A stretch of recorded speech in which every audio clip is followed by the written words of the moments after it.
Hello, everyone. Welcome back to You Name It, your podcast, your episode, you name it, your story, your episode, you name it. Uh, we have been away for a long time, and of course, we gotta highlight that this is the first video episode. So if you're listening, you can, you know, check out your Spotify or YouTube, and you should have images. And this is something new for us, but we're trying this one with video because I think it helps a lot to tell the story that we're going to be having today. And by the way, the story is going to explain why we have been away for a long time, quite a few months. So without further ado, let's start with today's episode. My body told me that I was 42 and I broke my fibula using a cane. Right here you can see it, see? So we have camera, so we can start using the camera, see? I slide on second base, my cleats got stuck and my foot bent the opposite way it's supposed to bend, and right away I felt the crack. This was the fracture. That's how it looked when I got to the hospital.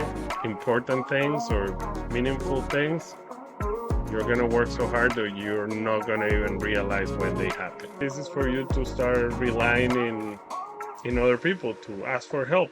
You're a person that doesn't like to be helped, doesn't like to depend on others. Now you're forced to depend on others. So you gotta suck it up and ask, because you cannot do much. Physiotherapy is not going to your physiotherapist. That's 1% of it.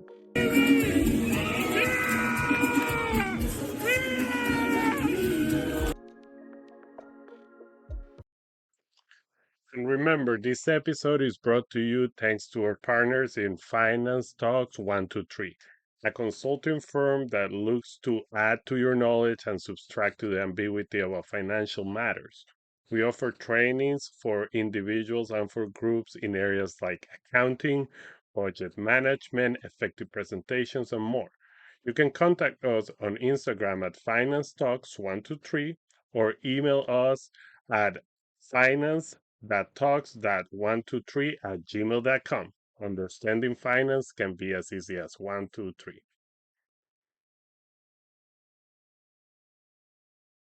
Okay, so today's episode, as you might have guessed already, is gonna feature none other than myself. Um, at the beginning, I said didn't want to make this podcast, a monologue or something to just come and pour down my thoughts. That's happening anyways during my conversations with people. It's always an exchange of opinion, but today is very special because these pause that we had for over 4 months were due to a freak accident that I had.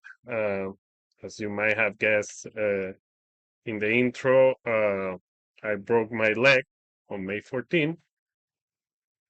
Playing softball, I slide on second. I thought I was 20. My body told me that I was 42, and I broke my fibula. And it has been very tough. It has been tough 3.5 months since it happened. And I just want to share the story with you guys, how it happened, what I have learned, what I would do different, what has helped me to recover not only physically but mentally, and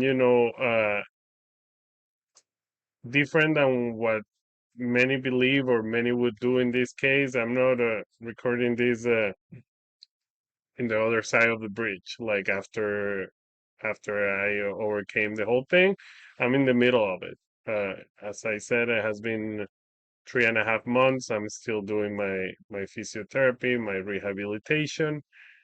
I'm still using a cane. Right here, you can see it. See, so we have camera, so we can start using the camera. See, that's good. And no, in all seriousness, the camera is going to help to share some images of what I want to communicate. Okay, now we should be able to see the image that I want to project, which now we can see the timeline. Just want to give a brief idea of how it happened. As I said, May 14 was the date that it happened. It was during a night game, right towards the end of the game.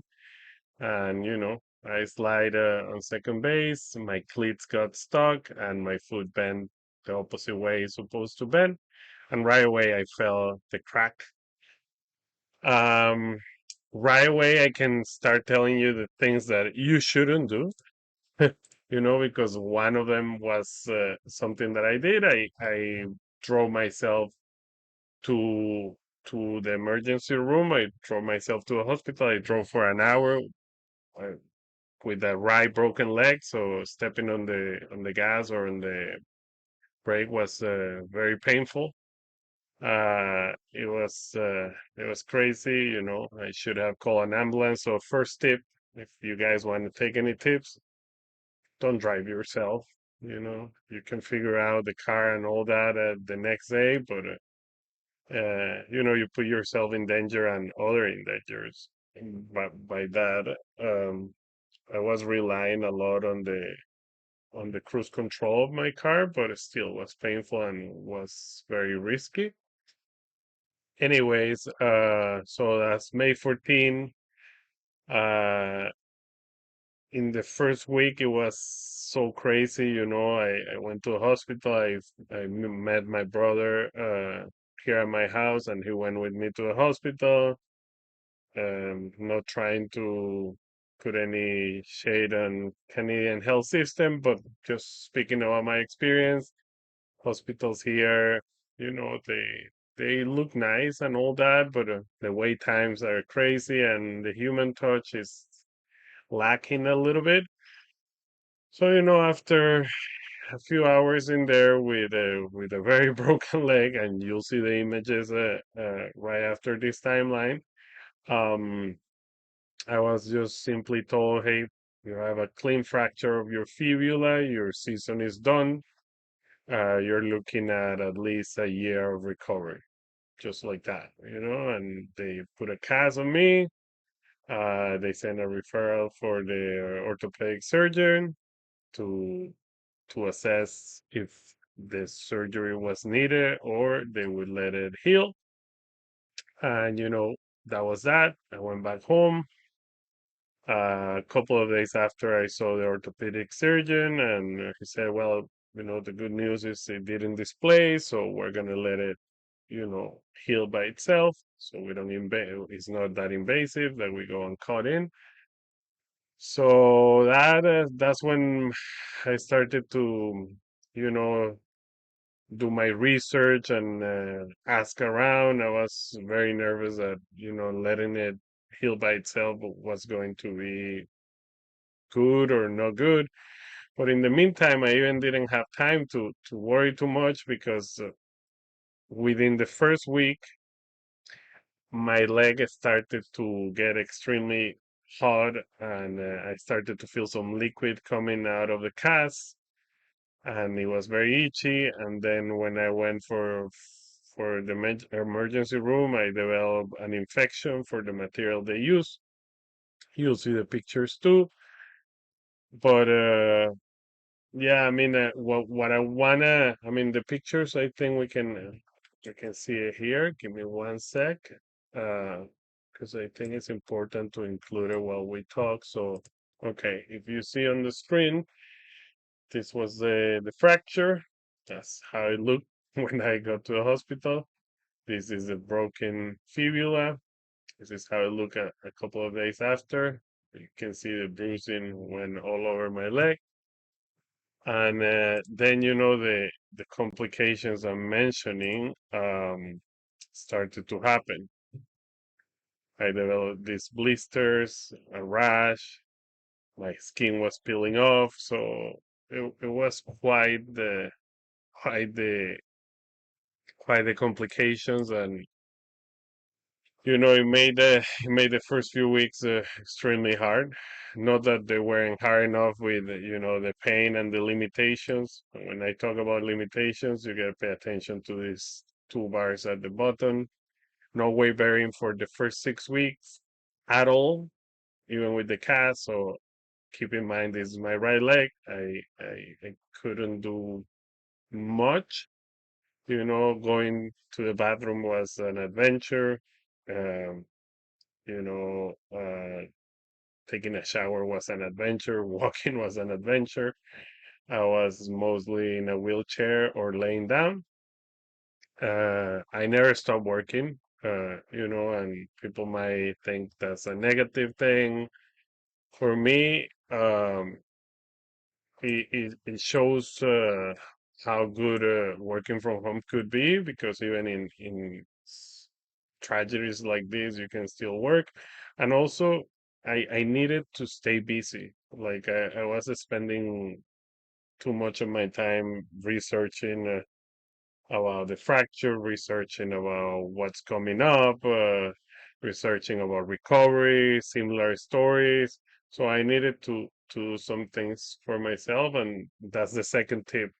After you settle up, after you put your health in order and you're following the instructions, you gotta keep on living, right? Like if you just think that recovery is just sitting down and not continuing with your life, is gonna come and bite you. It's gonna be harder, right? So, um, during all this that I describe here, I kept on living with a lot of help. I mean, the support from my family, my girlfriend, my daughter was unbelievable. But the problems that I face in personal life, the problems that I face,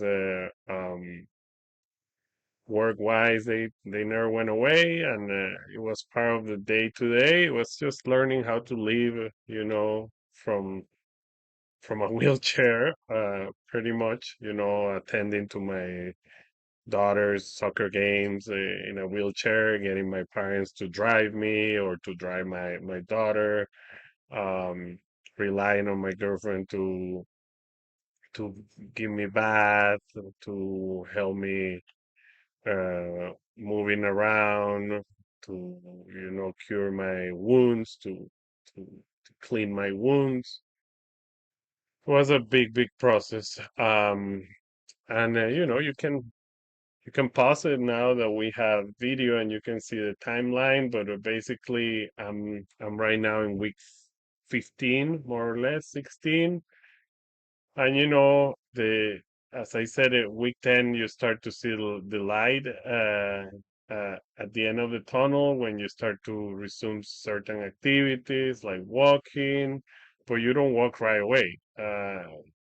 Like it's very surprising and nerve-wracking to see yourself learning how to walk again. Um, And tip number three, as you can see in here, is start physiotherapy early. This one was a tip from a coworker, a dear friend. She had a similar fracture. She did have surgery, and she said, she regret not having to start physio before the cast went off. And I follow her advice, and I really think that gave me a little bit of time and purpose, like fighting for recovering, like at least you feel like you can do something about it, and that's something that I'm gonna talk about too.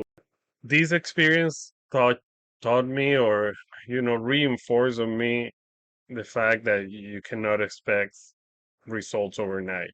Like, this shows you the true meaning of hard work, because to this day, as I said, it has been almost 4 months.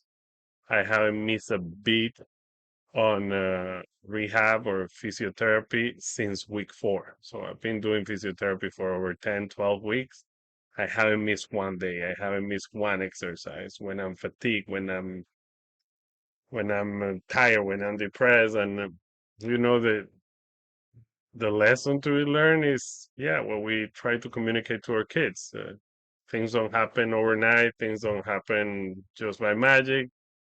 Like really, really important things or meaningful things, you're gonna work so hard that you're not gonna even realize when they happen. Like it's not that, you do the rehab for 5 straight days and then you can jump or you can walk. It doesn't work like that. It's very, very, very slow progress, or progress at least.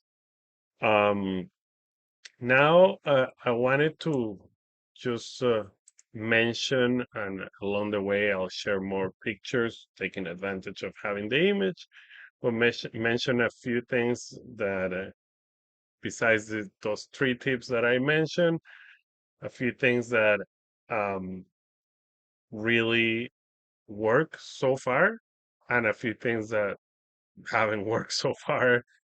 Uh, so, things that work so far: family care, like relying on your family. I remember when this first happened, I had a conversation with my therapist, about coming to terms with this because I'm a very active person. Sports is something amazing to me. And it happened right at the beginning of the season, at the beginning of the summer. For those who live here in Canada, you know that you have a small window to enjoy sports outside, and it happened right at the beginning, and I was having a hard time.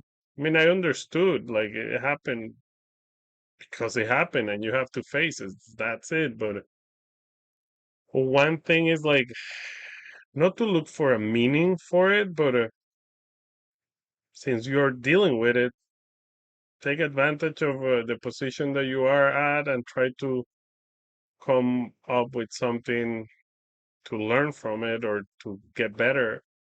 And one of the things that he mentioned is, like, maybe this is for you to start relying in other people to ask for help. You're a person that doesn't like to be helped, doesn't like to depend on others. Now you're forced to depend on others. So you got to suck it up and ask because you cannot do much. So, important, very important to kind of, like, even if it's against your pride or your policy, to ask for help, to rely on family care. As I said, I have a great support system around me, with my immediate family, my parents, my brother. My daughter went above and beyond, and she's only 10. And my girlfriend, she pretty much dropped everything to take care of me. So really appreciative of all that. Another thing that work, as I mentioned, physiotherapy, is painful, is is annoying, is repetitive, because physiotherapy is not going to your physiotherapist. That's 1% of it. You go to a physiotherapist, they do a couple of things to you, but then they ask you to work. They give you exercises to work, and it's up to you. And at least that's the one piece that you feel that you can control, right? Because other than that, it's like, well, resting, I can drive, I can bear weight, but at least I can control how much work I put into it to get better. So physiotherapy, positive thinking. I'm a positive thinker by nature, but in those moments, it's extremely hard to keep a positive thinking. But gotta do what you gotta do to do it. Do some research. I have it as a positive and a negative because it could help you lots, but it can also frustrate you a bit or make you nervous. So research has to be done with managing the expectations and not taking everything that you find, like, as definitive, right? Like, and also trusting the work and trusting the time, right?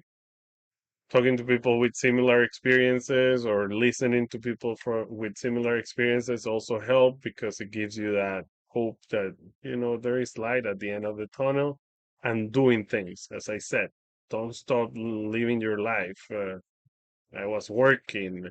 I was trying to work out the rest of my body. I was, attending everything related to my daughter. I even, and I'm gonna share a couple of things that I did quite a few things that were amazing. They were hard to do, like attending to baseball games, attending to concerts, but they play a huge part in my recovery so far because it lifts you up and makes you forget for a little bit about it. The things that haven't worked that well so far, again, as I said, research, you got to be careful with it because you can get suck into it, and then start questioning every single progress that you have or not. And it makes you also compare, as I said, listening to similar stories or experiences is important. It's important with a grain of salt, right? Because if you're comparing, oh, so and so got better after 3 months, why I'm not better, right? Like, you gotta be patient, right? Like, keying here is being patient and being realistic with your expectations. Taking care of your body is something that is extremely important in any situation, but recovering from a big injury like this, you have to have realistic expectations and you have to be calm and you gotta keep on putting the work, right? But so that being said, now I want to share a little bit more images. Um, as you saw, let me start with the things that you already saw, but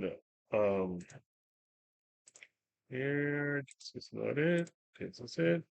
So let me start with you already saw the timeline. Again, you can look at it more deeply, and if you have questions, feel free to reach out to our podcast, and I can answer.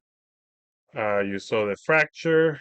Uh, you saw the complications, but now I want to share a few things that shows you that it hasn't been all that bad, and also shows you what, besides putting your hard work and being patient, helps to your recovery. Again, hard work, keep on doing what you do, spending time with people that love you and care about you, and participating in things, right? Like, this is a party. This is a musical that we enjoy as a family very much. Um, this is amazing video. This is 10 days after the fracture. We had tickets for a concert. By the way, before I go here, we had um, a trip planned 4 days after my fracture. Needless to say, we couldn't go. My daughter was so disappointed. I was so disappointed. We were visiting family in England and we couldn't do it. And then we had the concert 10 days later. And I was like, I don't know. I mean, I canceled the flight, canceled the trip. Maybe I should cancel the concert too. But, we call, they accommodate us with my wheelchair. And to be honest, like, I was so scared with the amount of people in there and all that, but it was amazing. It was my daughter's first concert, and it was an amazing experience. And to be honest, it was the first day of or night of a smile since the fracture that I had. And just to show you a bit of the moments that we live in there.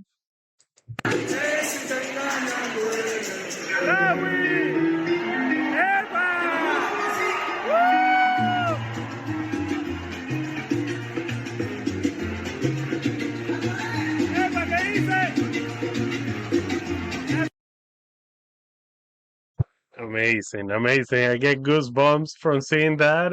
We were right in the front by the stage, and with my very broken leg, with the infection on my wheelchair, But my daughter, my girlfriend, they were enjoying, and then this happened, and it's one of the priceless moments of my life, and it shows you how the joy for others can really lift up your soul. And this is a priceless moment that my daughter was able to have because we did go despite of whatever was happening.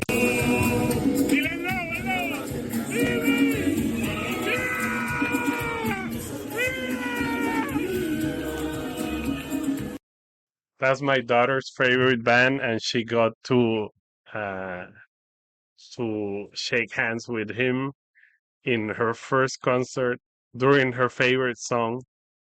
It was amazing. It was amazing. I honestly feel like that moment put a smile on my face, and for a second, I wasn't focusing on how far is it gonna be for me to recover, or why it has been only 10 days and I'm looking up to a year for this recovery. When this is gonna go away? For that second, I was just so happy to see her enjoyment and her excitement, and it was amazing. I really loved the fact that we ended up going, and we had a great time. Not only my daughter, but all of us. And that's what it's all about. I honestly, the first day, the first week, I couldn't imagine being 3 weeks, 3 months into it. It sound crazy for me. As I said, I'm very active. Sports are extremely important for me, and you know, I'm still I'm still fighting. I'm not 100%. I'm not playing the sports, but I'm walking. I'm progressing. I'm doing exercises that are a little bit more challenging, and that are giving me more strength. And there are more things that we're planning during the recovery. And you know, the one thing I can say to people is you gotta hang in there with these situations. They are hard. Nobody wants this to happen, but it happens. Gotta be patient. Patience is key in here. And I still repeat this mantra to me because there are certain days that I'm like, okay, well, has been 4 months. I want to go play baseball. I want to go play basketball. Not yet, but I'm putting all my effort to move into that direction. And part of the effort is having patience. Is being patient and being gentle with myself. That's something that I learned again with this. Being gentle to myself, push, but also be smart the way you push, and rely on those around you.